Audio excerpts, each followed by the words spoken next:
welcome to church, everyone. Happy Jersey Sunday. Why don't you stand with us as we worship God together today? We praise you, God.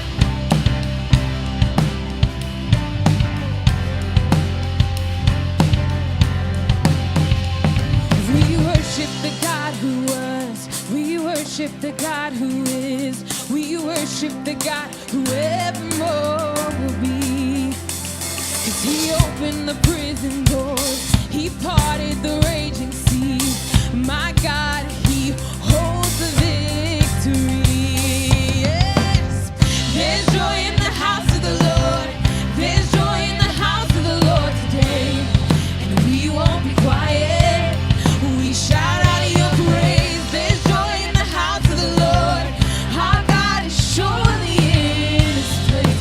We won't be quiet. In the house of the Lord today, and we won't be quiet. In the house of the Lord today, and we won't be. We shout out your praise. There's joy in the house of the Lord. Our God is surely in this place. We won't be quiet. There's joy. Shout out your praise. There's joy in the house of the Lord. There's joy in the house of the Lord today, and we won't be quiet. We shout out your praise. There's joy in the house of the Lord. Our God is surely in this place. We won't be quiet. We shout out your praise. Oh, oh, oh. We shout out your praise. Yes, we do. And we were the beggars, now we're royalty. We were the prisoners, and now we're running free. We are forgiven, accepted, redeemed by your grace. Let the house of the Lord sing praise. We were the beggars, and now we're royalty. We were the prisoners, and now we're running free. We are forgiven, accepted, redeemed by his grace. Let the house of the Lord sing praise.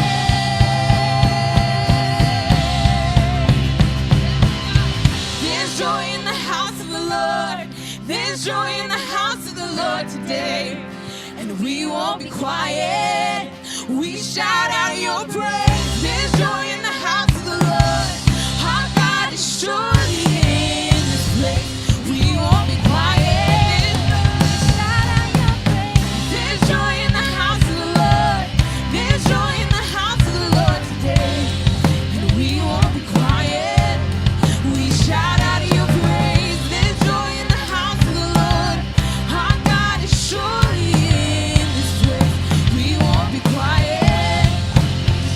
And we were the beggars, and now we're royalty. We were the prisoners, and now we're running free. We are forgiven, accepted, redeemed by his grace. Let the house of the Lord sing praise. We were the beggars, and now we're royalty. We were the prisoners, and now we're running free. We are forgiven, accepted, redeemed by his grace.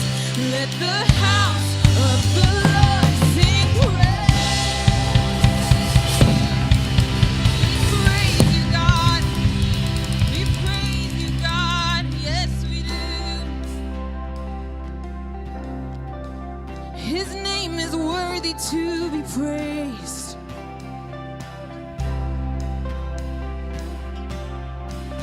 We love you, God. Yes, we do. 'Cause he shames every idol, and he reigns without a rival. He goes by the name of Jehovah, Jehovah.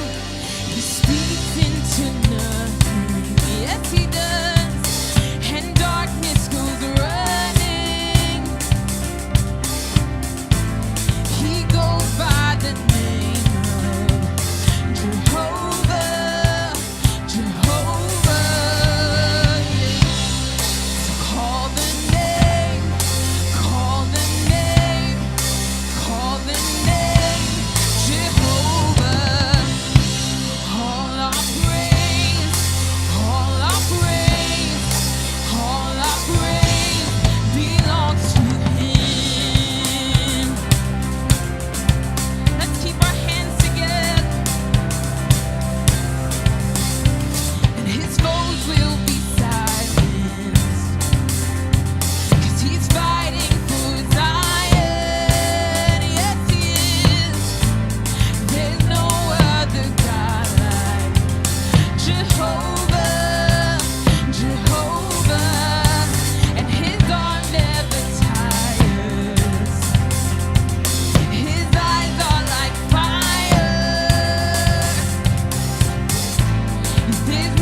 declare this next part in confidence. Here we go.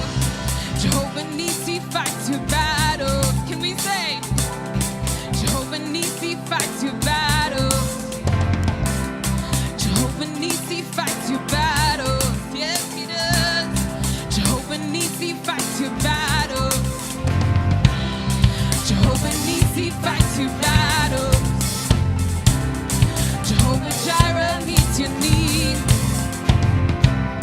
Jehovah Rapha heal your body. Jehovah Shalom be your peace. Jehovah Nissi fights your battle. Jehovah Jireh meets your need. Yes, he does. Jehovah Rapha heal your body. Jehovah Shalom be your peace. Jehovah Nissi. Jehovah Jireh. Jehovah Rapha heal your body. Jehovah Shalom be your peace. Yes. We call the name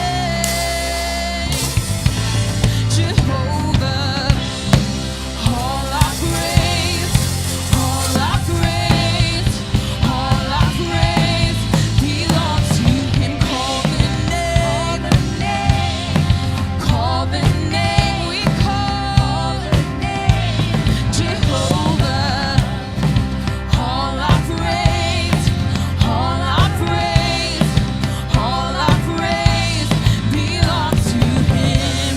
Jehovah Nissi fights your battles. Yes, Jehovah Jireh meets your needs. Jehovah Rapha heal your body. Jehovah Shalom be your peace. Jehovah Nissi.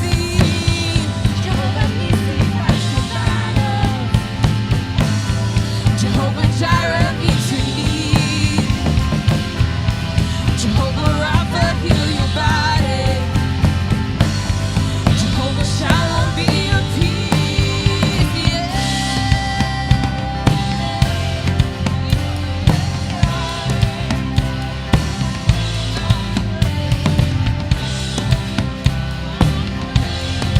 Praise your name. So call the name. Can we say that? Call the name. Call the name Jehovah. All our praise, all our praise, all our praise belongs to Him. And call the name, call the name, call the name Jehovah. All our praise, all our praise, all our praise belongs to Him. Belongs to you, God. It belongs to you, God. I love that we get to sing these songs that just declare the truth of who God is, that we can find joy in His presence, that He's a God who fights our battles. He's Jehovah Nissi. Jehovah Jireh, He provides every single one of our needs. Jehovah Rapha, He's healing. He's a healing God. And Jehovah Shalom, He'll be our peace in the midst of chaos. Exodus 15:11 says that, who is like you, O Lord, among the gods? Who is like you, majestic in holiness, awesome in glorious deeds, doing wonders? 1 Samuel 2:2 says that there is none holy like the Lord, for there is none beside you. There is no rock like our God. And I love these reminders of who God is, who His character is, that it remains unchanged. That when we're faithless, He is faithful. That these things don't change, that He's the foundation, that we can sing a song that worships His holiness, that He's holy forever. And I just pray that we're reminded of these things today, that He's holy. It's who He is. So holy, Lord.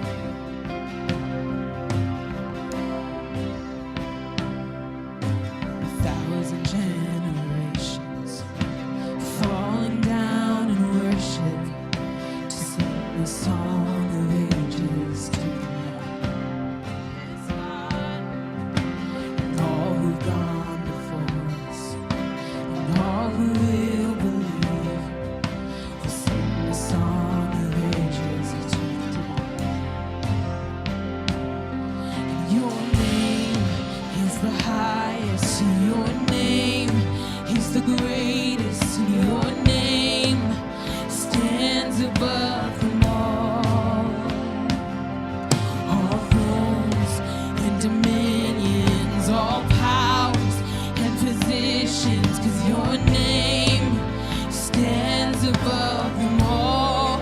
And the angels cry, holy, all creation cries, holy, you were lifted high, holy,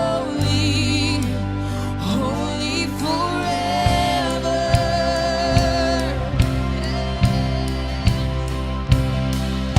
And if you've been forgiven, and if you've been redeemed, we'll sing the song forever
Yes, Lord.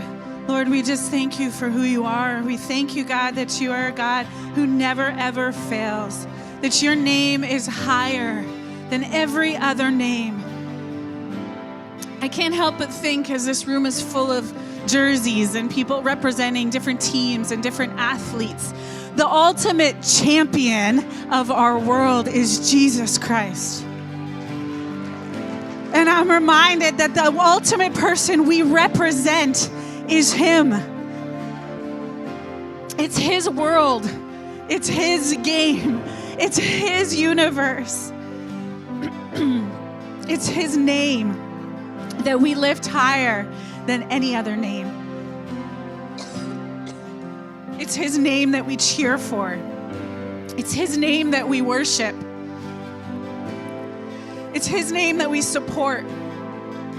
And we are called to be ambassadors of his name and who he is.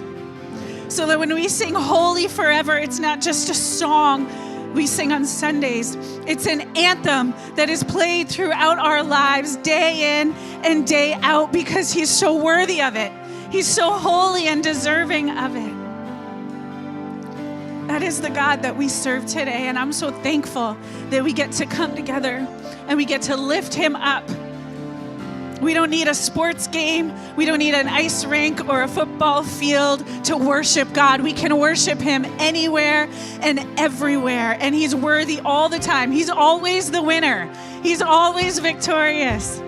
He's always the one who deserves our praise. I'm so thankful we get to do that together today. Are you glad about that today? Yes? Can we give it up for Jesus? Come on, he's won the ultimate victory. Let's give it up for him.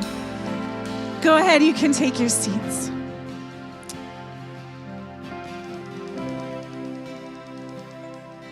Well, thank you so much for being here. My name is Lindsay, and I'm one of the pastors here. And if this is one of your first times with us, thanks for being here. Thanks for choosing to be here. You could be anywhere else today, but you're here with us, and we're so glad that you came. And you came on a really special day. We are in the middle of Fun February, and at North City Church, February is a fun month, right?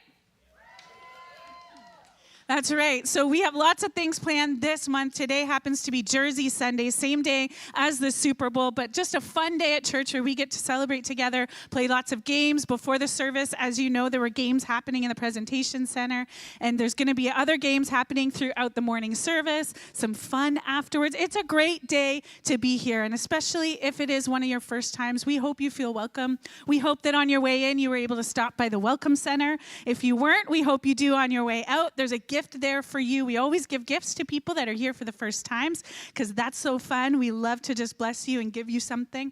Also, we want you to have a chance to get connected. So you'll see on the chairs in front of you or on the screen, you can scan a QR code that can help you get connected to us. And you can learn more about the church. We love to get to know you. And we're just excited that you're here today and excited that you chose to be with us when you could be anywhere else. So happy Jersey Sunday. And we're excited for the different things that we're doing. If you'd like to participate in giving today, we want to give you the chance to do that. Again, you'll see on the chairs in front of you or on the screen different ways that we give, but we just want to encourage you to participate in what God is doing in our community through our church. He is doing so many exciting things, and it's because of your giving and your financial support and your partnering in what we're doing at the kingdom that we're able to do so many different things. So you could see all the different ways to give, and we hope you participate in that. Like I said, it's Fun February, and there's lots happening. Coming up really soon is Valentine's Day. Yes, yes. And so one of the ways that our church celebrates the idea of love and Valentine's Day is by spreading God's love to the seniors in our community. And in the community of Vaughan, in the region of Vaughan, there's lots of different seniors' homes, seniors' residences, different things that exist for seniors. And we like to participate and spread a little bit of God's love. And so our church does an outreach called Valentine's for Seniors, where we provide gift bags. And for $10, you can sponsor a senior, provide a gift bag for them. And right now at our church office, we are preparing to pack the bags. The bags are being packed Monday night. Our conference room, our team room, everything is kind of taken over because of Valentine's for Seniors. There are piles of socks and word search books and Valentine's and chocolates and just goodies that are going to be in the bag. Monday night, we're packing the bags, and we're delivering on Friday. And just now, we're also delivering on Thursday. So if you'd like to participate in any way, whether it's financial, packing the bags, or delivering, we encourage you to do that. Be a part, like I said, of what God's doing in our community. And it's so easy. For $10, you can sponsor a senior and bless a senior in our community. So we just want to remind you of that initiative. We want to show you our video from last year to give you an idea of what you're partnering with this year. Why don't you turn your eyes to the screen?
All right, so as you can see, it's an amazing opportunity to connect with the seniors in our community, from packing to delivering to loading up vehicles.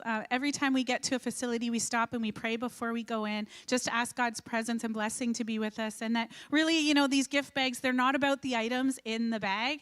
It's about sharing the message that we care about you, that we love you, and that there's a church in your community that thinks you matter and is thinking about you. And so that's our hope. And so just want to invite you to participate and to be a part of things. We are setting a new goal this year in delivering 400 gift bags.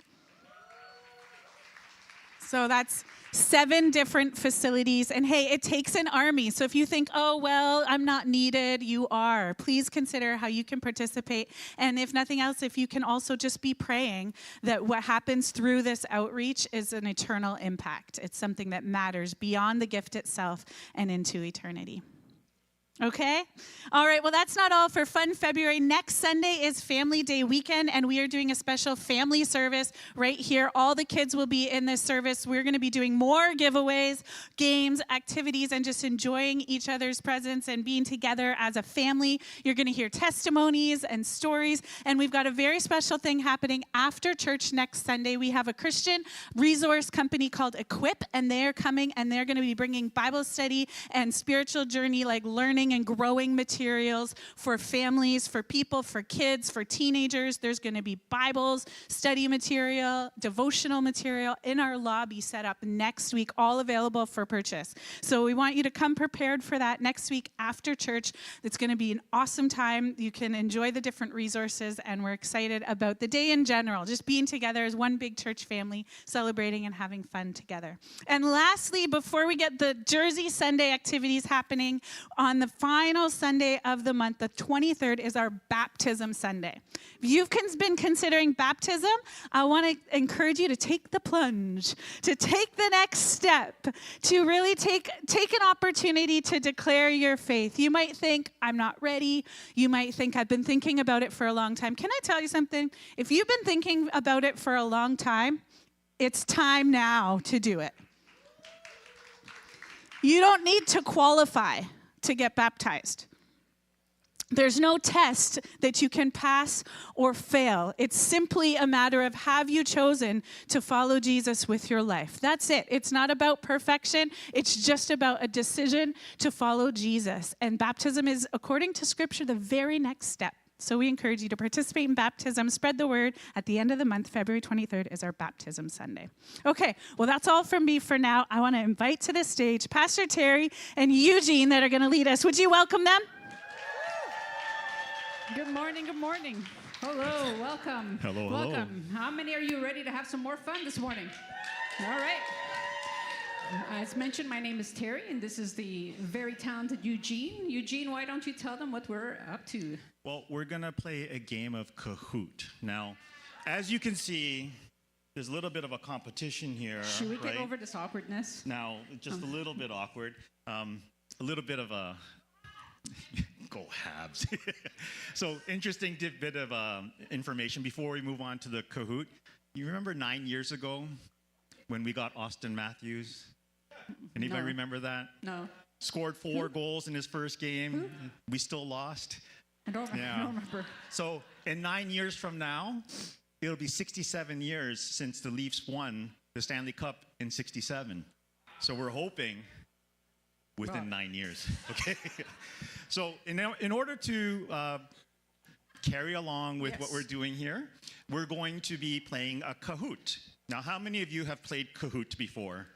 Okay, so right, there's quite a few of you. good. You are veterans. Now, what we're going to need you to do is pull out your phone, and you're going to go to kahoot.it. Now, IT doesn't mean information technology. It's actually for Italy. So it's Italian. Woo. So you got to go to Kahoot. Okay? Kahoot. Kahoot.it. Kahoot.it. Now, the game pin is there, 363-704. Please put in your name.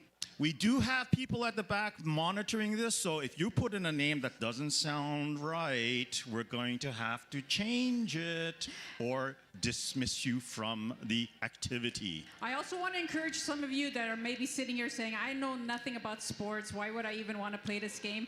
Listen, just join. Pull out your phone. Do what I used to do when I was in school and I had a multiple choice test. It's a different game called Just Guess. You never know, you might get it right, okay? So I encourage you, there's a prize to be won. Just guess. Take out your phone, enter that pin, and don't be shy. If you don't know about sports, it's okay. There's 4 choices. Guess. You might be surprised. I found out in school you actually get some of them right every once in a while, okay? So it works. The other thing about this game is it's about speed. So the faster you answer the question, the more points you get. But you got to answer it correctly. So you could have the right answer, but you are too slow. Your points won't accumulate as quickly as you might have hoped it would. So it is about speed, it is about correctness, but sometimes, you know, that blind click on this one works. Okay, we're going to give you about 10 more seconds because we need to move this around. So 10 more seconds, pull out your phone. You don't hear that too often in church. Pull out your phone and get on that internet and kahoot.it. Let's do this. Okay. Oh, wait, Pastor Jay says we got to wait for him. Uh-oh. He needs a new phone. Are you on the MCC Wi-Fi? That's probably why. Yes. You got to get off of the MCs or the MCs, the old. No, yes. yes. It depends on what we're. So use your own data. Wi-Fi. If you're on the Wi-Fi, the school Wi-Fi here, you might not be able to get to kahoot.it. All right. We got to listen to Pastor Jay. I'm ready. We're ready to go, but we will wait. I know Leaf fans are a little slow sometimes. Master but Pastor. Master Pastor. Let's go. Okay, you on, let's Pastor get this Jay? There we game go. on the Master road. Pastor. It'd be funny if half of you said, I'm Pastor Jay, I'm Pastor Jay, I'm Pastor Jay. All right, we're ready to play, I think. Well, let's go. I'll start with question number 1. Here we go. It is Jersey Sunday 2025. It's a quiz. Here we go. How many Super Bowls has Kansas City quarterback Patrick Mahomes won thus far? And I cannot see the answers there. 5, 4, 1, or 3. Well, I don't Look want to at ask those you to answers scrolling in. They're scrolling in. they're scrolling in. And the correct answer was 3. Was 3. That's how many it's won so far. All right. Okay, so let's see how the rankings are so far. Some of them are coming in quickly. All right. C-pop. C-pop. Ooh. All right, there we go. C-pop. C-pop. Mrs. Pop. Is All it right. Mrs. Pop? Question number 2. Okay, which is Pastor Jason's favorite NFL team? Now, this is not fair because he's going to get this one right, I think. Let's see if you got it right the fastest, though. The Jets. Go Jets. Buffalo Bills. Buffalo Bills. Buffalo Bills, just like the Leafs, oh so close every year. Oh, so close. One time I saw Buffalo Bills spelt with 3 L's, and I just laughed a little bit too much. 4 L's. 4 L's. Oh, no, there we go. Andrew. Oh, Andrew. And Samuel. Andy Roo. All Andy right, Roo. we're getting there. It's competition going on. Question 3. Which sport uses a racket, a net, and a shuttlecock? No idea. There's 4 choices there. I don't know if anybody plays any of these. Lacrosse is our national sport, right? There it is, badminton. sorry. Badminton. Okay, let's see the standings. Eva! Eva! It's a tight Taking race. the lead here. It and is Ad close. So close, so close. Okay, Let's- next question is a quiz. What are the 2 national sports of Canada? Oops, I kind of gave one away. There we go. Curling and lacrosse.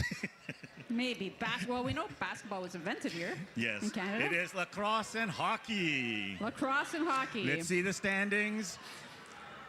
Yeah, Samuel. there you go, Samuel there is you taking go. the lead. Sarah Court's very close behind. It's a close race. And Lisa. It's all the young ones. Here we go. How many teams are there in the Canadian Football League? This is something that the young ones will not know, probably. All right. 8, 6, 9, or 10. The Canadian Football League. We have the championship team here in Toronto, the Argos. And it is 9. 9. Oh. 9, 9, 9. We A need lot of one you more thought to it make was it 10. even. Yep. This might change things. There- Samuel still in Samuel the still knows. lead. He Still knows. in the lead. Followed right. closely by Matthew. Next question. Who is the greatest quarterback of all time? Well, this the is a GOAT. little opinionated. Yes, a little bit opinionated. I don't know if Patrick Mahomes wins today. I don't Yeah, know. maybe. he is. You never know. You never Peyton? know. Joe Maybe there was some Montana. type of special for him Oh, recently. and there we yes, go. Tom Brady. He does have the most championships. Yes. You got to give it to him. He Gotta keeps give on to him. coming out of retirement. Yeah. Well, now he's in the booth. All right. Samuel's still in first Samuel's place. still Way to in the go. lead. What sport is considered the king of sports? Not what team, because we know that would be the Habs, but what King sport of is sports. considered the king of The sports? king of sports. American football, basketball, soccer, or a baseball? I This- don't know. this is There you go. subjective. Soccer. Soccer. Let's go Italy. Yeah. Soccer. Okay, let's see if it's changed. Oh, the top 3 have I stayed don't the know. same. Stayed the It's same. a tight race. This It's is a close. tie. What are we going to do if it's a Okay, tie? quiz. What is the name of the Philadelphia Eagles quarterback? It's a Philly thing. He's playing today. I don't know. Not sure. Can it be Tom Brady? Possibly. Did he come out of retirement again? Jalen Hurts. Let's see if he's Hurts Okay, today. let's see what's happening. Oh, the top 3 have stayed the same. Okay, That's guys, amazing. don't give up. Don't give up. 4 more questions left. Or 3 more questions. 4 more. Which is not a professional Toronto sports team at this time? The Toronto Football Club, the Toronto Spectres, the Toronto Toros, or the Toronto Rock? Which is not right now a professional sports We team have a in couple of them on the board up Toronto. here at the back. Oh, there And we the Toronto go. Toros. The That Toros. is the correct there answer. used to be a team once upon a time. Once upon. Uh-oh. Oh, there we go. Somebody dropped. Sarah is up Sarah there. is catching up. Okay, next question. What number is this year's Super Bowl? Is it 57, 54, 58, or 59? It ends with an X. And if you know Roman don't numerals, give clues. Come on. if you know Roman numerals, it There is he goes. 59. 59. A lot of people got it. 59. And we still. And the standings have shifted. Oh! Samuel, Whoa, he was look a at little that. too slow on that one. Look at that. Let's see this one. Let's see if they can be fast on this one. How many Stanley Cups has the Toronto Maple Leafs won? 0, I know. 11, Not 0. 12, 13, or 14. 11, 12, 13, 14. Lucky Let's number. Let's see. Lucky number 13. 13. Wow, the majority of Yeah. people got it wrong. Look at that. Oh, no. It is 13. And let's see the standings. The They standings. didn't change. They didn't change. Wow. They didn't change. Okay. Okay, last Next. question. Last question. In what city is the Super Bowl being played today? We mentioned it earlier. Kansas City, New Orleans, Miami, I wish, and Philadelphia. Miami would be nice to be at right now. Would you be in Miami if it was there? I would love to be in Miami. New Orleans. Most of you got it right. And let's see what the final standings Here are. we go. Let's see. Coming in third Third in was place is Lisa. Lisa. Congratulations. Woo! Right here in the front. In second second, place, Samuel. Oh, And in and first number place, one, Andrew W. Andy Rue. We're Andy gonna call Rue. Andrew to come on up here Andy Rue, quickly. come on up. Come on up wherever you're at, Andrew. There you Yes. go. There you Andy go. Rue. Andy Rue. I love that. I'm going to call you Andy Rue from now on. Up on the stage. Congratulations, Andy Rue.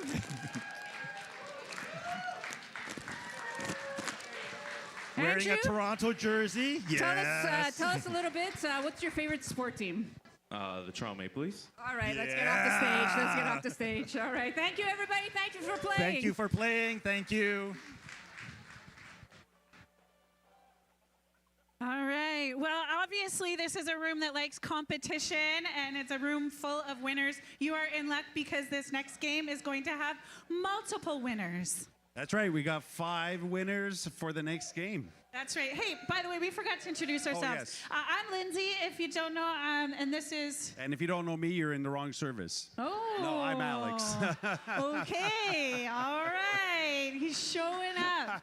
All right. So like I said, there's lots of winners. Alex, tell us how many winners? So we got 5 winners for this game here. Yeah, okay. 5 winners, and so we're going to be giving away 5 prizes, 5 trophies, actually, to be specific. So I don't know if you've ever won a trophy or a medal before, Alex. Have you ever won a trophy, medal? I don't know if you call it win. I got a piece of metal in my eye one time. It was more like a workplace accident. That doesn't count. No, Yeah, but it no. is kind of cool. Yeah, it is kind of cool. It wasn't at the time, no. Yeah, but- actually, I've got some metal in my knee now. Yeah, I think the older we get, we start winning more medals, Yes, right? yeah, you get more medals. Yeah. It's Well, terrible. Terrible at the airport when you go through security.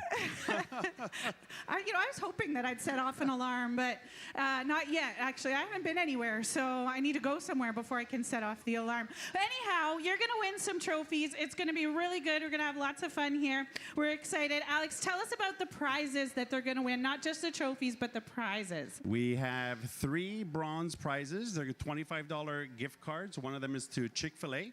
One of them is to Amazon. And the other one is to Starbucks. Then we've got 1 silver prize. This is going to be a family meal from Big Bone Barbecue delivered to your home. Yep. And your gold prize is going to be bird watching at the Rogers Center.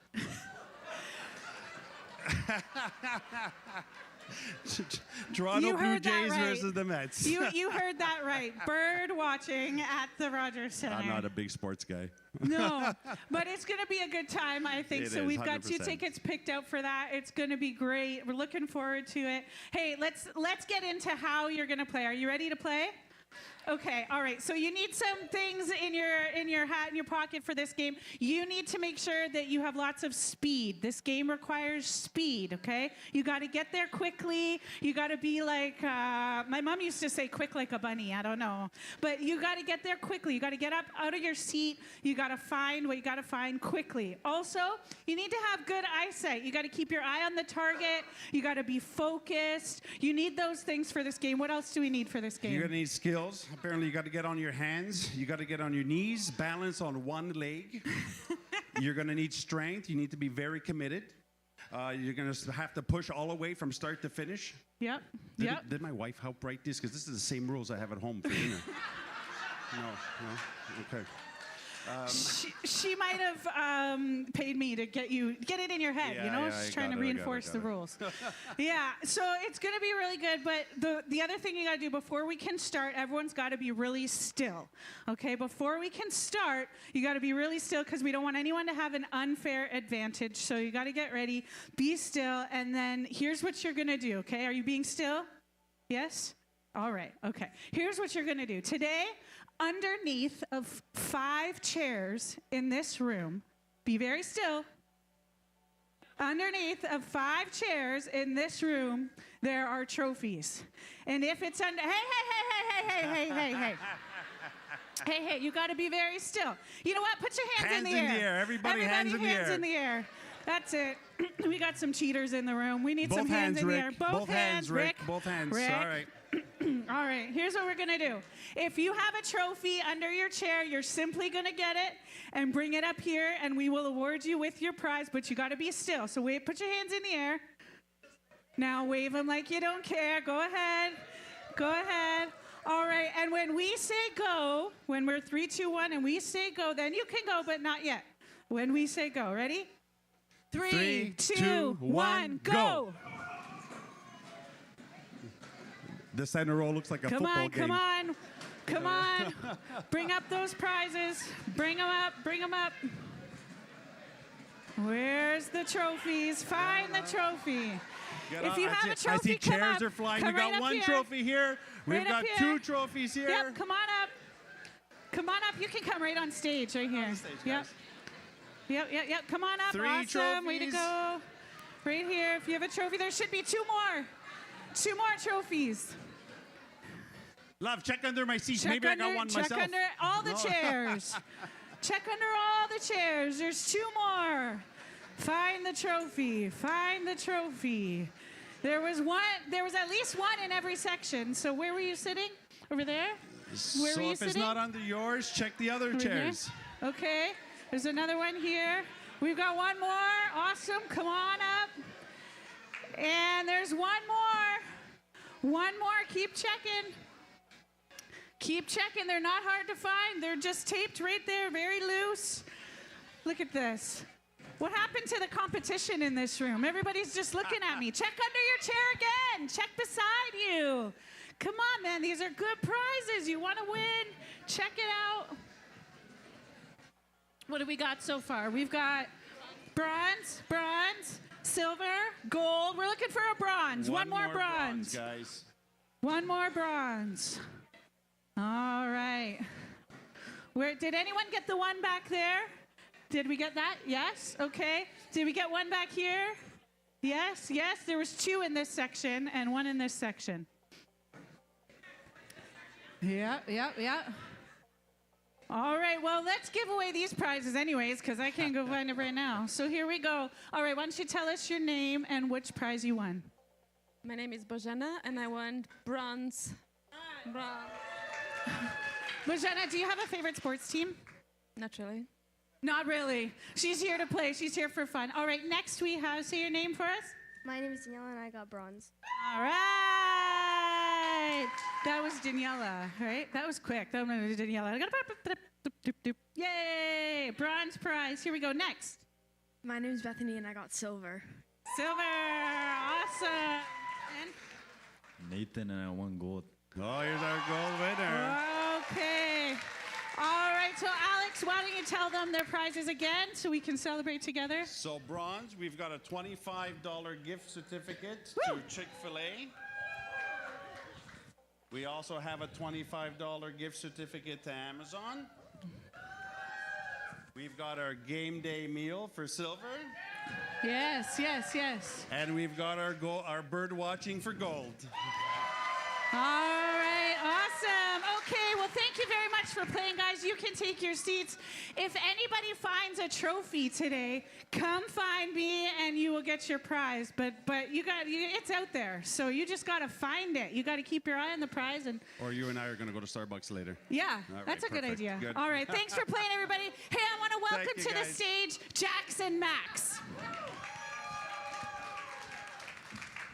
Hello, hello, All hello. right. How's everyone doing? You guys feeling okay? Well, my name is Jax, And I'm Max. and we're The Max Jax and Jax. Jax. Oh. Max and Jax, Jax and Max. Who gets the title name? I think I should. Okay, Because, I you think know, so. I know went you, all out you here. went full committed. I went full committed. You- This is a 6 month in the planning outfit. 6 months. Wow. I got the pants at the Sky Dome Yeah. for Jersey Sunday. Wow. Max should get a prize. I Yes. really should. I really should. Well, we are into our next segment, and this is called The Great Passorama. And Yep. And we're about to see who has the best teamwork, focus, and hands of steel. Ooh, yes. This game, we're going to be playing in teams in your section. So we got one section over here, the section right here in the middle, and then over there on the sides. But this game is all about speed, skill, and teamwork. Who's ready to show off some of your skills?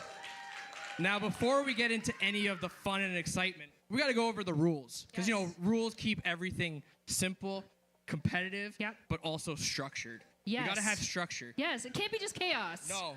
No, we don't do chaos here. So, the objective of this game is to be the first team or the first section to pass the ball from front all the way to the back and all the way back up to the front again. But each person has to be touching the ball. You're going to hand pass it, no throwing, and you're going to snake it through. So, you're going to be the first team to pass the ball from the front to the back and back to the front again. But just to confirm, everybody has to touch the ball. We have referees, and so they're going to keep watch. They got to make sure everybody touches the ball. And you cannot throw the ball to each other. It's got to be passed. And if the ball touches the ground, the ball goes back to the start, and you got to start all over again. That's right. You're going to have some referees. They're going to be watching you, making sure that you guys are following along the rules. So what's going to happen is you're going to start in the front, pass it all the way down the row, and then you're going to pass it back, and then go all the way across again. So kind of like snaking through, doing a snake.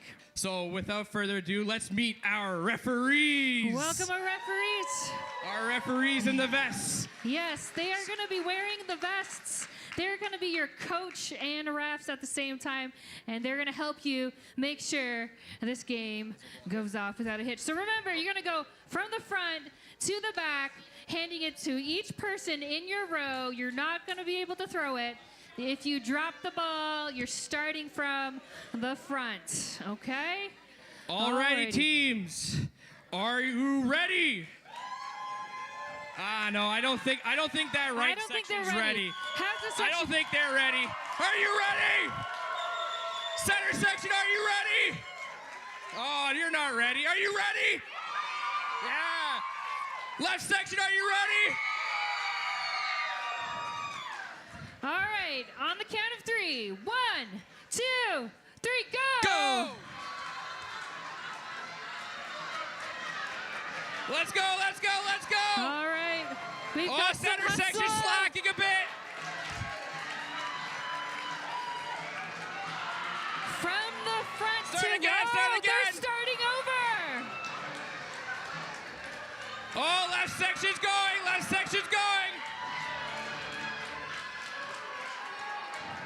To Okay, the- bring no, it back. Back to the front. Bring it back. to the front. Bring it Back back, to the bring it front. back. Back to the front.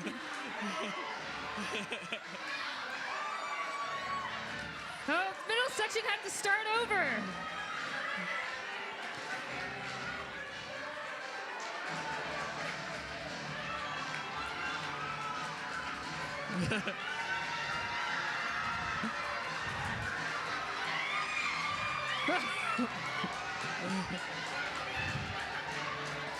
All right, bring it back. Winners! Hold on. We need everyone stop. Hold on. Pause for a second. Hold on. We need an eye in the sky replay. We need an eye in the sky replay. Because there was a little drop from Pastor Jay to the referee. So I think they have to restart. Restart. Oh. All right, continue. Keep going. Start again. This section had to start again.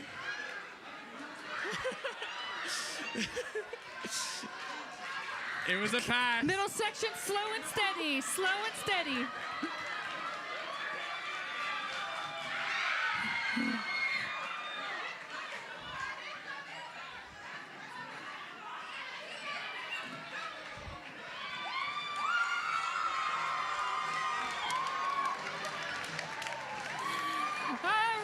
Oh, what a game. Wow. What a game. Wow. I don't think the middle section had to restart. They did? Did one time. How many Wow. times did the right section have to restart? Twice? They had to restart Wow. twice. This is the bigger section in the middle. Wow, that was that was exciting. My That heart's was very, pounding. very exciting. I didn't know that we were going to go like photo finish. Yeah. The last minute fumble on the left side here. That was like a fumble on the goal line. Yes. I think wow. that's I think it's kind of like a wide right or a wide left. I know Pastor Jay kind of knows that feeling on a Super Bowl losing on the last second. So, Whew. Wow. but then again, his team actually made the playoffs and mine didn't. So he gets that on me. So. Well, thank you so much for playing. Hey, center section, your championship rings are going to be passed out to you guys. Please take one. Enjoy the victory. Way to go, middle section. We just want to say great teamwork. You guys showed skill and speed. So thank you so much. And hey, we are Max and Jax. Thank you so much for Thank you so enjoying the much. show, and let's go.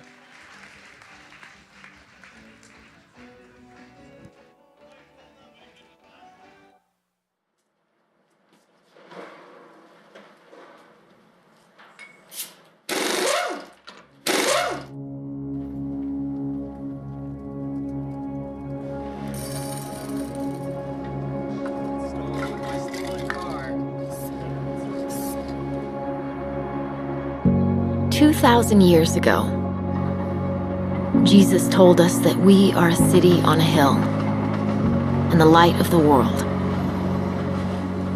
Now, more than ever, the world needs the church to be a light in the darkness, a beacon of hope, a place to belong. All around us, neighbors, family, friends are desperately searching for a refuge in the wilderness, for an anchor in the storm, for a place to belong. It's time to show them who the church really is. Welcome them in, welcome them back, because it's who we are. It's who we were always meant to be. Let's remind the world that they matter to God, no matter what they've been through, no matter how far they feel from faith. No conditions, no judgment, just love. And that this is truly a place to belong.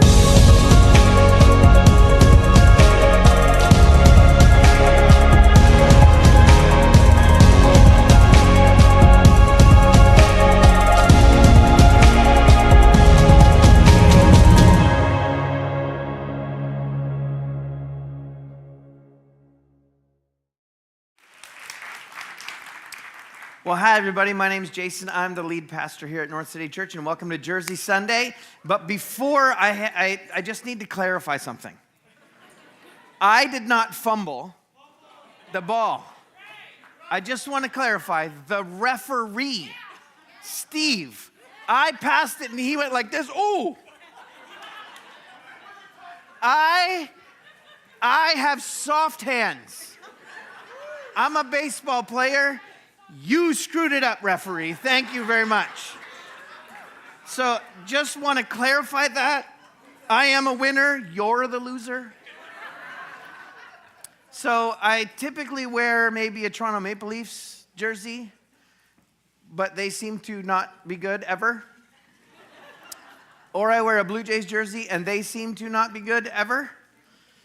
So I decided to go with a Team Canada jersey that I think might win the Four Nations Cup maybe soon. I'm also a Buffalo Bills fan, so I was going to get a Buffalo Bills jersey this year and wear it. But I think the best jersey you could possibly wear to win is a ref's jersey.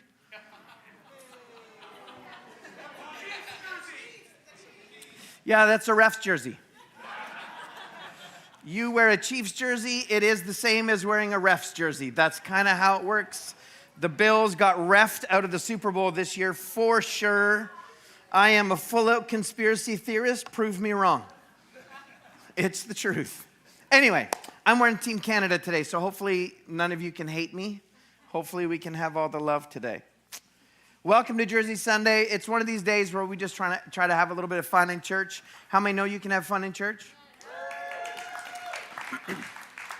How many know you should have fun in church? I think it's important.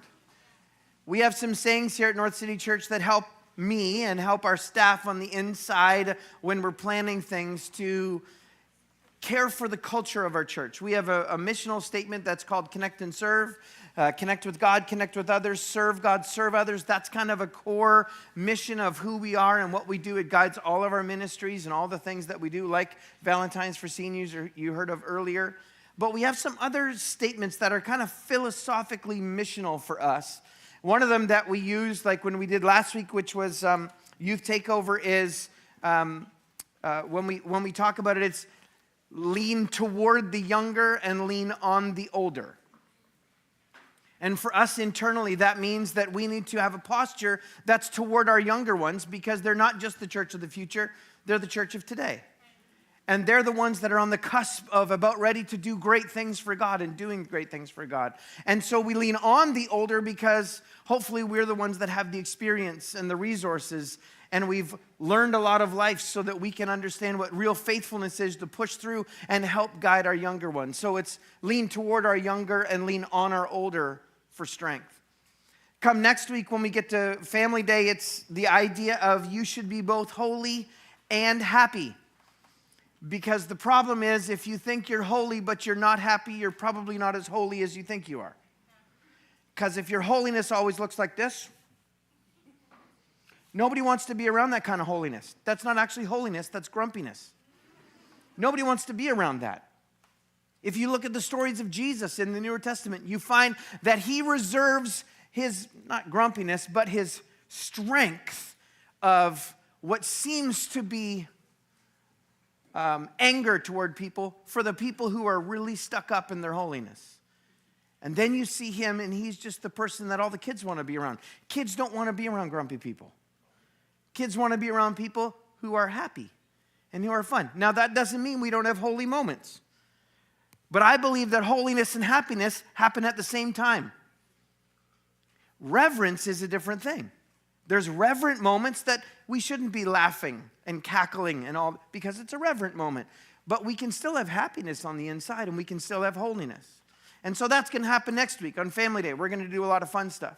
And the last week of the month, we're going to do something called water baptism, as Pastor Lindsay shared earlier. And for us, that's the idea of you can belong before you believe. All you have to do is read the New Testament, and you discover Jesus as he walks through. He goes into tax collectors' homes, and he goes and spends time with the people that nobody else wants to be around, and he makes them feel like they belong in relationship with him long before they ever believe in who he is. So we believe you can belong before you believe, but we believe once you believe, you should be baptized in water. That's the process of becoming and living like a disciple like Jesus. Today, I want to share with you kind of a message very quickly about the idea of another saying that kind of keeps us on track. Missionally, as a church, that we have our mission, but we have a culture that we want to live in. And not everybody likes this day. Did you know I've had people write me letters and say they're leaving the church because of Jersey Sunday? It's happened. On Family Day, a couple years ago, we did a paper snowball fight. Anybody here remember that day? I had people write me letters about that and say they're leaving the church because I'm not holy enough. And I was like, please, don't come back. Honest. Because if you think we're going to change so that we can look like this all Sunday long, then this isn't the church for you. I will go help you find a church that you can be a part of, but I want to make sure that our younger generations know that you can be happy in church, that you can have a smile on your face in church. And when you show up, people are going to take you as you are and love you as you are and care for you as you are, both in your tears and in your jokes. I believe that's important. I believe that matters because we live in a world that has somehow convinced us that to be like God means to look like this all the time. And then we think we're better than people, and then we look down at people because they don't measure up to the holiness that I hold for myself. Well, guess what? All of us are unholy at some point. All you got to do is look at you when you're outside of church in your most unholy moment, and I guarantee you that when that person's in front of you, when you're driving and they're not turning right on a red light, you're not so holy anymore. I can tell you it's true. You know why? Because I have those unholy moments. The truth is, if we were just to have our thoughts that we've thought since we've been in this room broadcast on a screen, I guarantee you they probably wouldn't be so holy. Wow, that's a tough word. Real quick, Jason. On a day that's like this. Yeah, because it's real life. The truth is we want to be about living real life lives for a real life God who doesn't require us to be better than who we are on our own. He says he comes alongside of us to help us grow into an image of his son, Jesus Christ. And he walks us along that journey. And today is a phrase that helps us as a pastoral team and leadership team in the background keep ourselves in the culture of who we want to create so that we're authentically who we are. But we're authentically growing into who we're going to become in Jesus, as Pastor Heather shared last week. And the phrase is this: equal value, different roles. Equal value, different roles. The truth is that we all have different tasks. That's okay. We all have different roles, no different than in your home. In your home, the parents have a different role than the children, but they don't have different value. They have the same value. You don't look at it and go, oh, the kids are less valuable than the parents. You don't do that. We're all the same value. We have different roles. And our roles determine our permissions and our authority and the rights we have in the moment, but they don't determine our value. Our value is the same, and in our church, it's the exact same way. It doesn't make you more valuable if you're on the stage. It doesn't make you more valuable if you're on the stage and it's their first time. We have the same value here at North City Church. It doesn't matter your age. It doesn't matter if you're in the nursery and you were just born. You have the exact same value as I do. And the truth is, there isn't more value in what I'm doing on the stage than what our hosts were doing in the lobby.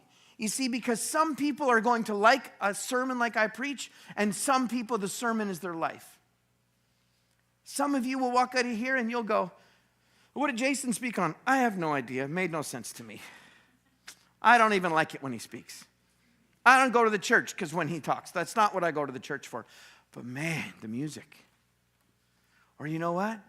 When I go into the church and I get to talk with people at the cafe, the people who remember my name right after they met me. How do they remember my name? I don't remember their name. You see, that's the sermon for some people. That's why it's equal value, just different roles. We have different tasks, we have different skill sets, we have different giftings and different abilities, but we have the same value under God. It's important for us to remember that we all have equal value. The best teams in sports understand this concept. You might have a captain who wears the C on their jersey. You might have a coach. You might have a GM. You might have an owner. You might have a president. You might have someone who wears no letters on their jersey. You might have someone who's a rookie who only plays 3 minutes a game if you're playing hockey, or only gets on the court when the game's blown out right at the end of the fourth quarter and you just give them some garbage minutes. That's what they call it. You might be the equipment manager, but everybody, when you talk about the best teams, all of the best teams, even if you're the superstar in gifts or talents, they always, when you get them down to the core, they will recognize the equipment manager. They'll recognize the guy who taped their stick. Well, usually you tape your own stick if you're a hockey person. That set out the pucks and trained you when you were sick, got you back to health. You see, the best teams understand that it might be different roles, but it's the same value. The best, most winning teams, the teams that have legacy that lives on and lives on. And one of those teams is, if you're an old guy like me, it's the early 80s, early 1980s Edmonton Oilers. Everyone, right, that's right, Peggy, you're with me. Like, this is way before Connor McDavid. This is Mark Messier and Wayne Gretzky and Yari Curry and Grant Fuhr and Paul Coffey. That's all those guys, like old-time guys. They're all retired now, but you watch the clips of those teams, all those guys hung out.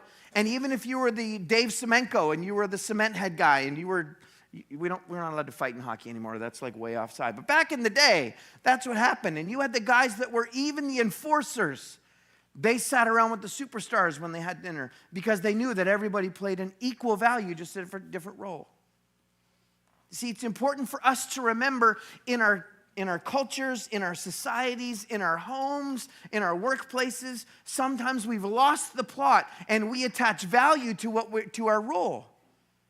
And all of a sudden our title is this, so now our value is this. Our value is always at the top. Our title changes. Actually, a better way to put it is our title changes. Title doesn't do this, shouldn't do this to us. Our value starts up here. Our title just changes and shifts. Our role changes and shifts.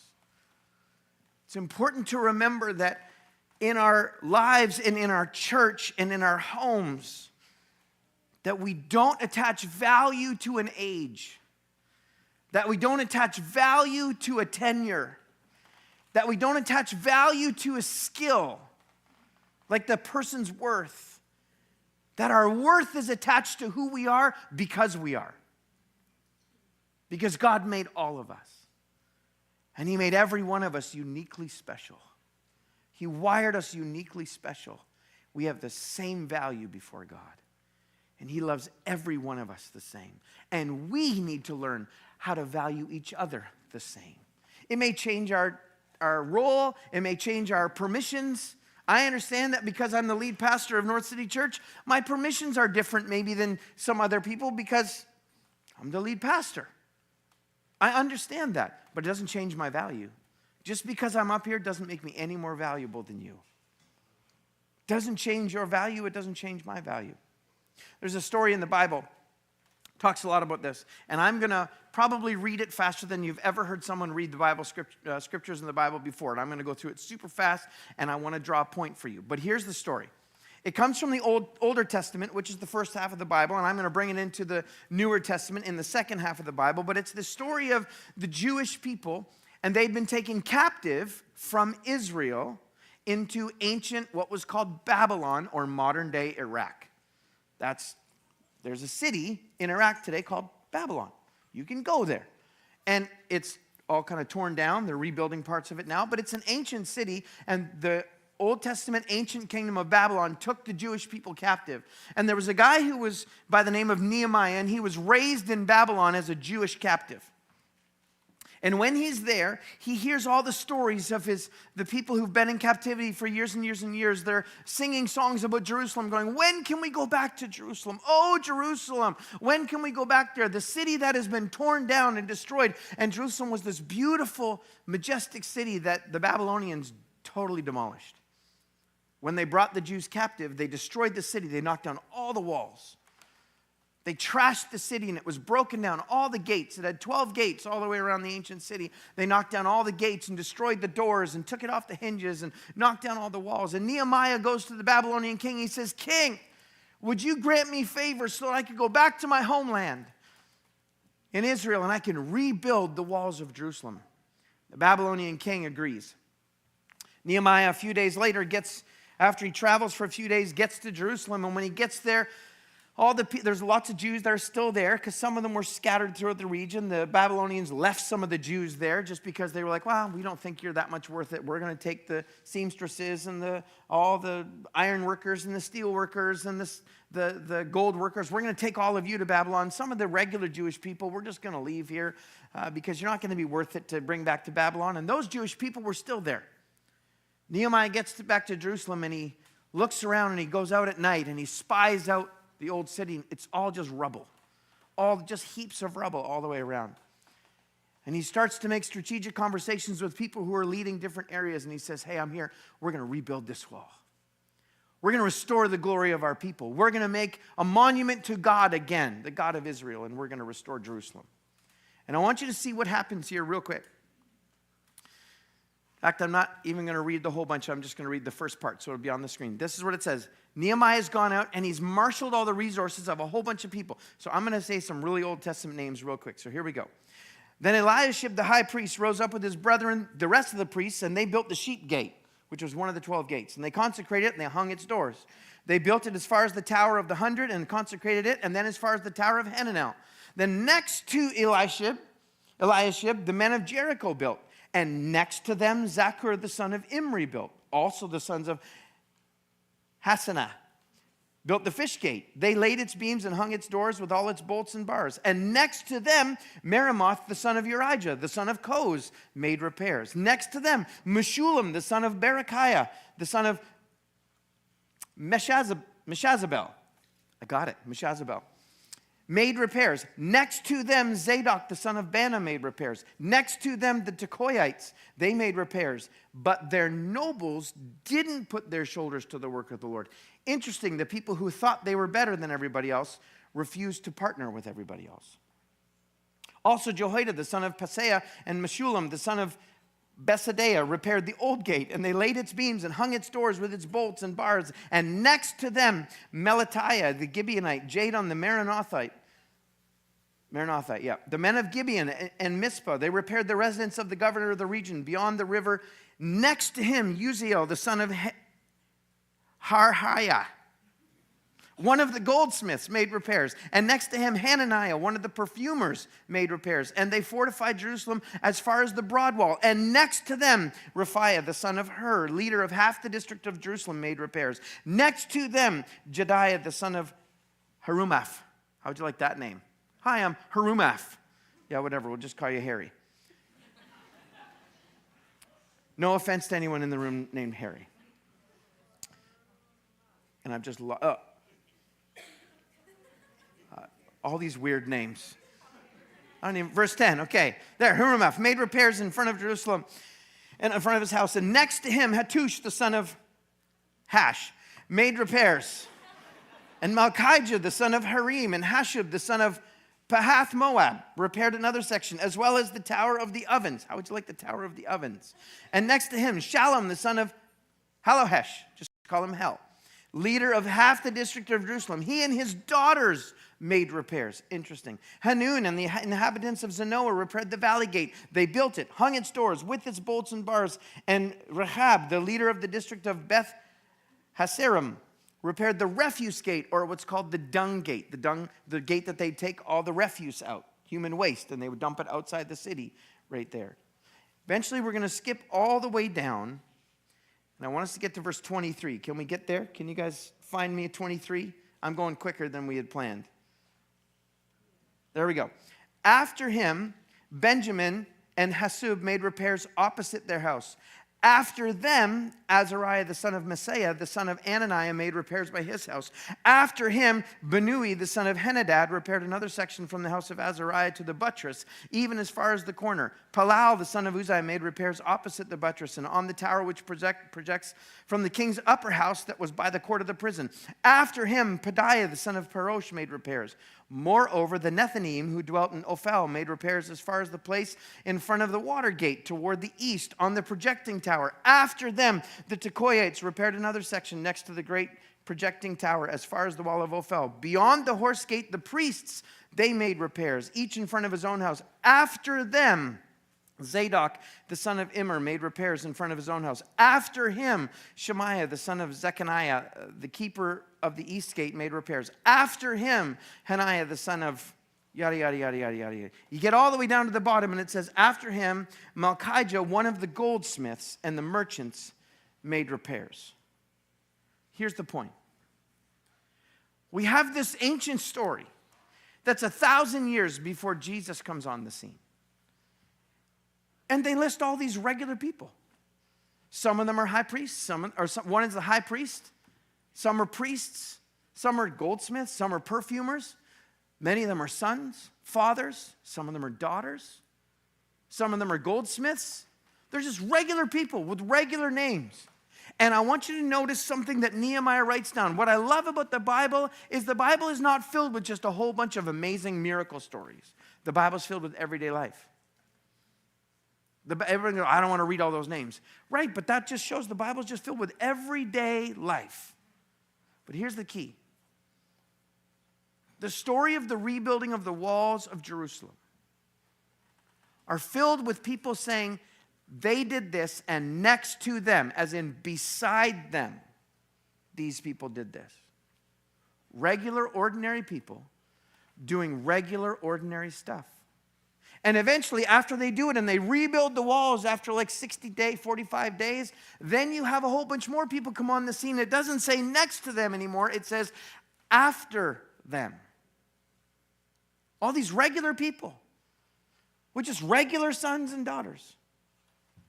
Next to them, next to them, next to them, and then eventually after them, which means following them, building on top of what they did. And it's just regular people. Merchants, high priests, sons, daughters, perfumers, men, women, just regular people with regular real names working together. They all look different on the outside, but here's the connection. If I could use a today idea for Jersey Sunday, and I could impose it onto a story from about 3,000 years ago, it would be this. On the outside, they had different names. On the outside, they looked different. On the outside, you could tell them apart, but on the inside, they all wore the same jersey. Because next to them, they were doing the same as we were doing. And next to them. And next to them. And next to them. And next to them. And then eventually after them or on top of what they did. Beside them, beside them, beside them. And then after them. See, here's the thing. The kingdom of God, if you were to read it, and I'm going to go to the New Testament in just a moment. The kingdom of God, or being a Christ follower, means living life in the next to them. It means living life in the after them. It means that we build together, and then we build on top of what they built together. And then we build together. And then the people who come after us, they build on top of what we built. And they repair sometimes. They fix up. How many know sometimes our lives need repairs? You ever been there? Where you got so far in life and you realized, oh, I kind of veered off target. And I need to kind of rebuild some stuff. I need to repair some stuff. And I don't know about you. It's always better for me when I get to rebuild or do new things in my life with other people. It's tough sometimes to step out and just be the only one. It doesn't mean you don't have to do that sometimes. But what this story is telling us is that God's way in so many times is about us working beside each other. We might have different jerseys. I like Team Canada. Sadly, I love the Bills. Horrifically, I love the Leafs. Tragically, I'm a Blue Jays fan. Like it's just so depressing. What you should do if you haven't chosen a sports team, call me, find out who I'm cheering for, and then pick any other team. If you do that, your team is guaranteed to win. You cheer who I cheer for, it's just, it's saddened. It's just awful. The problem, though, is we get stuck thinking that everybody's got to wear the same jersey as me on the outside. The only way we can work together is if we have the same jersey. Oh, you look just like me? Then we're good. And I'm not talking the actual jersey. I'm talking skin color. I'm talking culture. I'm talking ideology. I'm talking language. The things that I see in you that look like me, all of a sudden we can do something. That's not the kingdom of God if you read the actual Bible. The kingdom of God values what you see, but your value is not attached to what you see. Please hear me. Your value is to God and to what He decided for it to be for humanity. Humanity has gone way off course. Our value is not determined by our skin color, our pigmentation, our skill set, our ability, our ideology, our language, or our thought process. That's not where our value lies. Our value lies in our heart because we were made in the image of God. That's where our value lies. And we like to make jokes about the jerseys we wear, but the problem is we don't make room for the jerseys of the heart. And we judge the jerseys of the heart when the jersey of the heart can only be judged by God. He's the only one who can judge the jersey of the heart. I don't know if you've ever done something with this great intention and someone took it this way and now the relationship's over. And we just go, I wish I could just kind of unzip this and show you my heart because then you wouldn't be upset. The truth is, only God can see the intentions of your heart. The Newer Testament says it this way. Takes everything I just read out of Nehemiah and says it this way. Philippians chapter 1. Talking about people who are Jesus followers or Christ followers. Now, this is a special note. It's important to know that just because you go to church doesn't mean you're a Jesus follower. Just because you go to church doesn't mean you're an actual Christian. Please hear me. Just because you say you're a Christian doesn't make you an actual Christian. The Bible actually says it this way. On that day where we see Jesus, many will say, Lord, Lord, didn't I do this in your name? Didn't I do this in your name? Didn't I preach from a stage? Didn't I do good in your name? Didn't I even pray for people and miracles happen? Didn't I do that? And He will look at them and say, depart from me, I never knew you. You see, because we think it's about the jersey that people see. I did the miracles. I preached the sermons. I did the wonderful service, acts of service. And Jesus will say, yeah, but you missed the jersey of the heart. You see, you're not wearing me as your jersey on the inside. It's all about what you look like on the outside. And you could fool everybody else, but you can't fool me. Because I see your heart. I see what you're actually wearing on the inside. I see what's actually your motivation. And your motivation is not for me. Your motivation is for you. Your heart jersey is team me. Your heart jersey is team here, this world. Your heart jersey is not team Jesus. And I know that's a super cheesy way to put it, but it's the most authentic. Philippians chapter 1 says it this way. To those who are Christ followers, he says, stand united. Be singular in vision. Now, leave these words up here just for a moment. Singular in vision. That's an important line.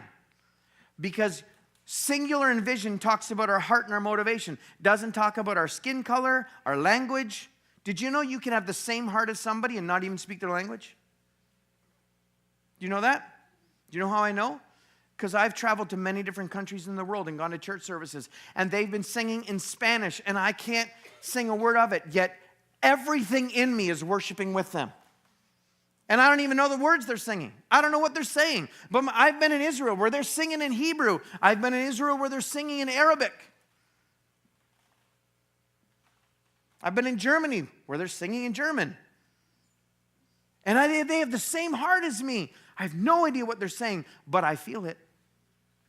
You see, because when it comes to being an actual Christian, an actual Christ follower, it's about our heart. It's about singular vision, not about singular skin color. It's not about singular language. It's not about singular ideology. Did you know that some climate change deniers are going to be in heaven?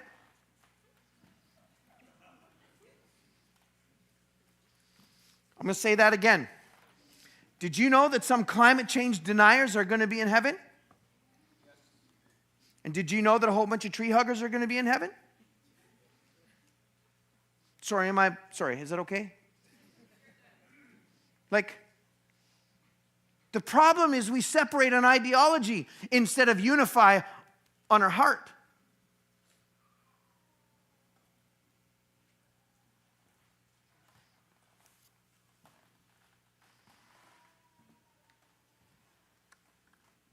We live in a world that wants us to pick a team based on what we see, hear, and think,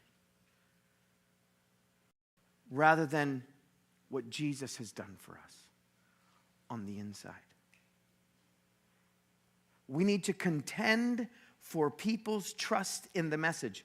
The message is the good news of Jesus, which is that Jesus was a real person. He was born, he lived, he died on a cross for the sins of all humanity. He rose again on the Sunday morning. He ascended to heaven and then sent the Holy Spirit to be with us until he comes again. That's the good news. The good news is for every person who has ever lived. The good news is for every person in this room. The good news is for every person who has heard it yet and who has yet to hear it. The good news is for every person, regardless of your skin color. The good news is for every person, regardless of what you believe about climate change. The good news is for every person, regardless of whether you're Republican, Democrat, Liberal, NDP, Conservative, Green Party, or whatever we have in Canada. The good news is for every person who has ever lived. And it sets all that stuff down as fourth and fifth and 70,000th in importance. And it brings up your heart as the preeminent piece that's important about who you are. Because that's where our value resides in. We need to contend for people's trust in the message. And I want to conclude by saying this. The problem is we think that if I can make myself look a certain way, then people will believe the message of Jesus. Well, the truth is that may last for a little while until they get to know you. Anybody can sell anything, even Jesus, to anybody else for a little while. But the reason people will believe you long term is because when they get close to you, they see that it isn't about what you did on the outside or how good your language or your speech was or how convincing you were. It's when they get close enough to see the real everyday life where they see you at the red light and the person isn't turning right in front of you. Where they watch your real life float to the surface. They watch the heart that you actually have with the jersey that you've chosen, either me or here or Jesus, and that comes out of us without even realizing it. And that's when they decide, yeah, do I believe your message or do I not? We need to contend for the message, which means we need to live a life, not of perfection. I say it all the time. Our church is the most imperfect church because I'm your pastor. I am the most imperfect in this room. If you want to start a line and everyone gets to write something down about how imperfect I am, I take up the first 1,000 spots in the line. And I will tell you all the ways that I know I'm imperfect. Our church is not perfect. But the point is not to be perfect. The point is to follow the one who is perfect, Jesus. We will do it imperfectly, but hopefully as we grow, we'll do it less and less, hopefully. Hopefully we will get more mature. Don't flinch in dodging the slightest, before opposition or the devil or the enemy. Your courage and unity will show people and the enemy what they're up against. Defeat for them, as in the enemies of God, means victory for you, and both of it because of God. So here's the deal. Many of you are wearing different jerseys. Or you're wearing church merch. Or you didn't know, and you just showed up. Maybe this is your first time, and you're like, oh, these people are bizarre. What is going on in this place? This is the weirdest church I've ever been to. I don't get it. I feel at a place. It's okay. It's all right. Or maybe you just went, nope, I'm not wearing a jersey. It's not holy. Okay, we can pray for you later. You'll get over that. We'll figure that one out.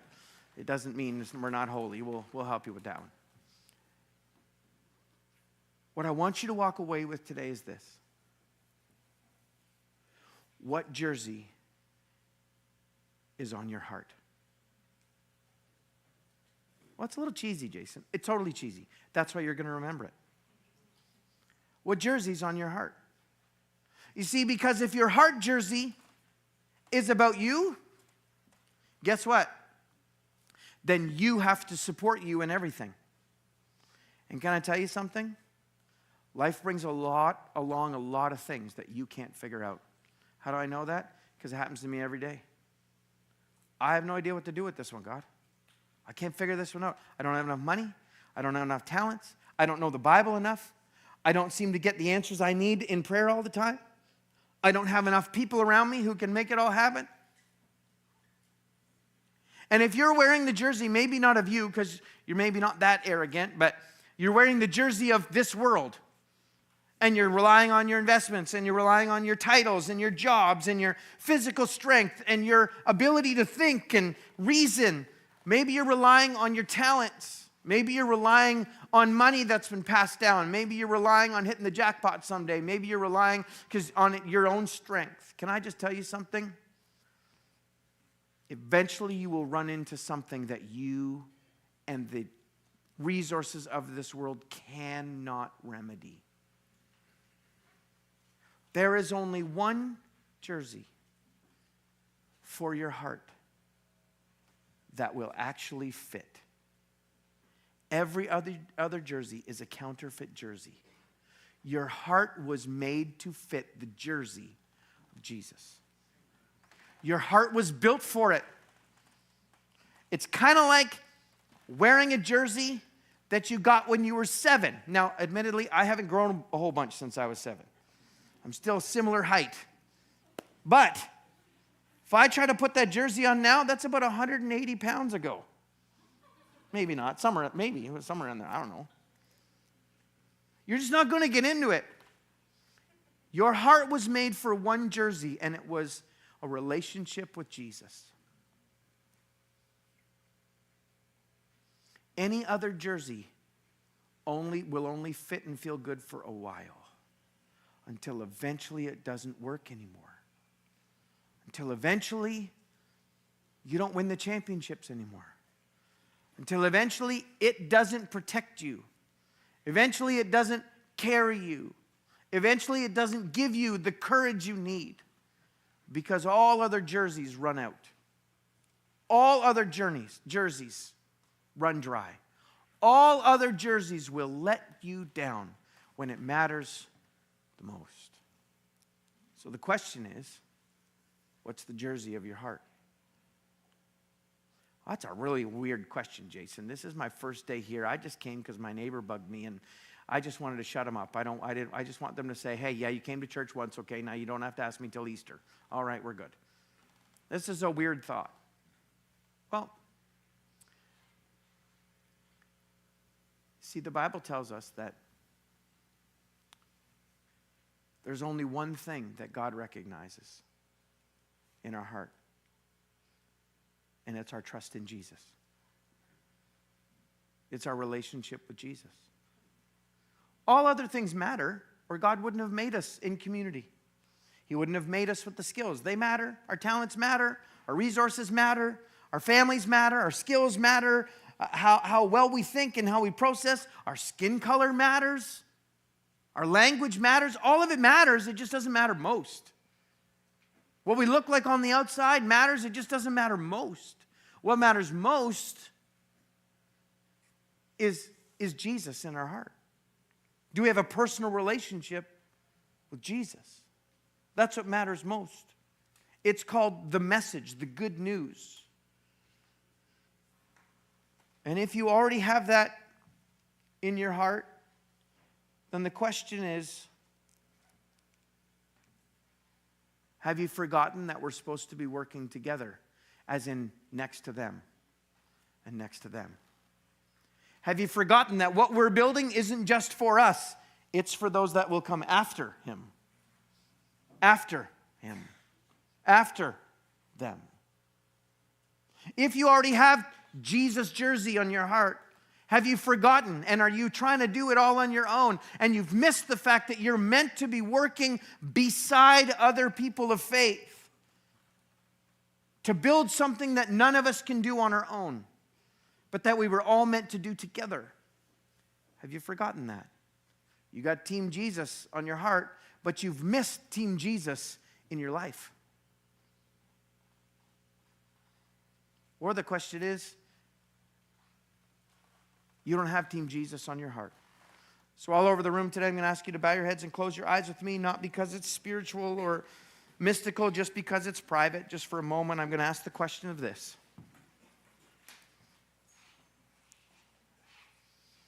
And I know it's a bit cheesy. It's the question of, would you like to have the Jesus jersey on your heart? I know it's cheesy. I know it sounds like it's junior high-ish, or maybe even kiddish. But if you're really honest today, you would say that resonates with me. And I would like to invite Jesus into my heart today. I want to have a personal relationship with God. I don't want it to be about what I look like, think like, talk like, or feel like. I want it to be about, does my heart look like Jesus?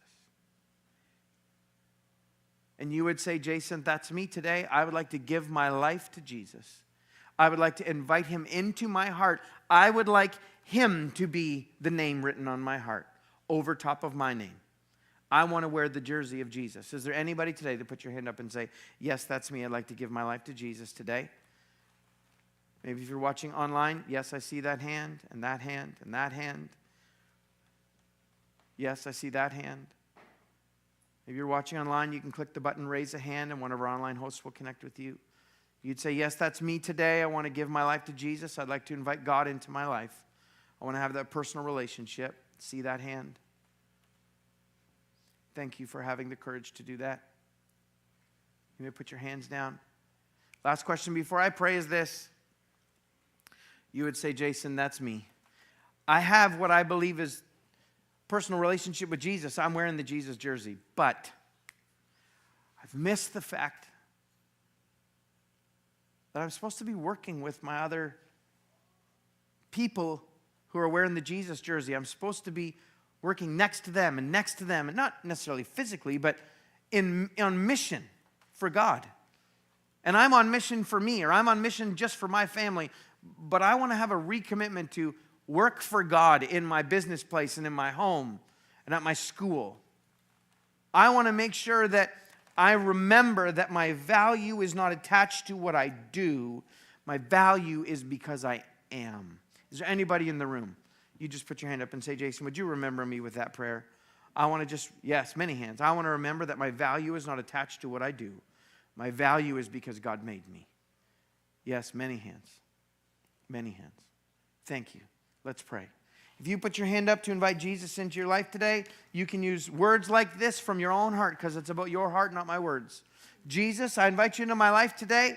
I admit that I'm a sinner. I admit that I have not been able to do life perfectly the way that I know you would want me to do it. I just keep missing it and missing it. So Jesus, I invite you into my life today. Would you forgive me of all the ways I've tried to lead my own life without you?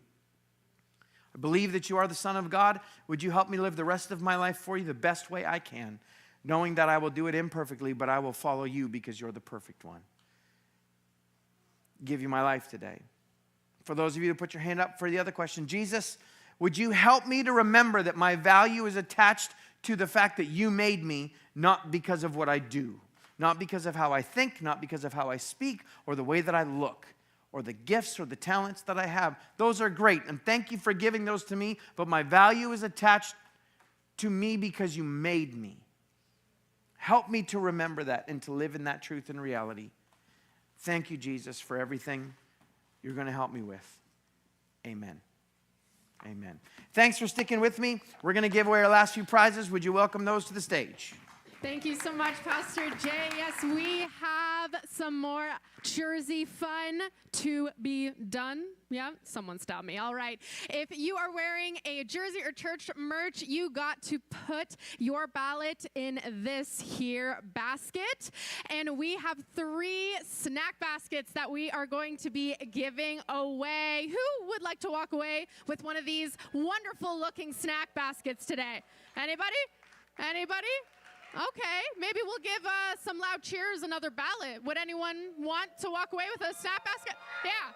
Yeah, now you're excited. All right, so I've got some of my students here to help us out. What is your name? Bethany. Bethany. What grade are you in? 7. And what is your favorite sports team? The Blue Jays. The Blue Jays. She's been converted. No. Her dad's Pastor Jay, if you didn't know. And so no Bills, though, right? No Bills. She's thinking about it. All right. So, Bethany, we are going to draw one of our jersey ballots. Drum roll, please. One. Oh, you don't win. Oh, so sad. Who do we got here? Peggy Raspa. Peggy Raspa! Come on up to the stage. You're walking away with one of these delicious snack baskets. Thanks so much, Peggy. Give it up for Peggy. All right, next up, we've got the one and only. A little bit. We've got AJ. Yeah, AJ. AJ, what grade are you in? I'm in grade 6. Grade 6, boys. Let's go. And what is your favorite sports team? I kind of don't have one. So he's rooting for Jesus. Woo! Yeah, Team Jesus. There we go. Now, AJ, are you ready to draw a jersey draw here?